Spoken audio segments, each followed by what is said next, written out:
எப்போதுமே back work அவுட்டை ஒரே மாதிரி போட்டு போர் அடிச்சு போச்சுன்னு நினைச்சீங்கன்னா அடுத்த வாட்டி நீங்க போடும்போது இந்த 4 வேரியேஷனை உங்க பேக் டே அன்னைக்கு சேர்த்து பண்ணி பாருங்க.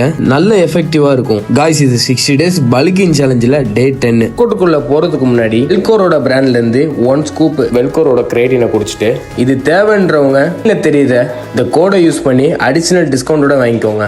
First work out standing hammer rowing machine. இதுல நல்லா உங்க மிட் பேக்கை கவர் பண்ற மாதிரி ஃபீல் பண்ணி ஒரு 3 sets 15 கவுண்ட் பண்ணிக்கோங்க. அப்புறம் செகண்ட் வேரியேஷனா எப்போதுமே நீங்க லேட் புல் டவுன் மிஷின்ல மிட் ரோ போட்டு போர் அடிச்சிருந்துச்சு அப்படின்னா இந்த மாதிரி கேபிள் ரோயிங் மிஷின்ல பெஞ்சை வச்சு செட் பண்ணிக்கோங்க. ஸோ இது செம எஃபெக்டிவா இருக்கும். அதே சமயத்துல மசில் மைண்ட் கனெக்ஷனோட இதுல ஒரு 3 set 15 கவுண்ட். அப்புறமா டம்பிள் பெண்ட் ஓவர் ரோயிங். இதுல நல்லா உங்க மிட் பேக்கை கவர் பண்ற மாதிரி ஒரு 3 set 15 கவுண்ட் பண்ணா போதும். அப்புறமா கடைசியா கேபிள் புல் ஓவர் பண்ணி ஒர்க் அவுட்டை முடிச்சுக்கிட்டேன். இந்த வீடியோல சொன்ன 4 வேரியேஷனை மறக்காம நீங்களும் ட்ரை பண்ணி பாருங்க.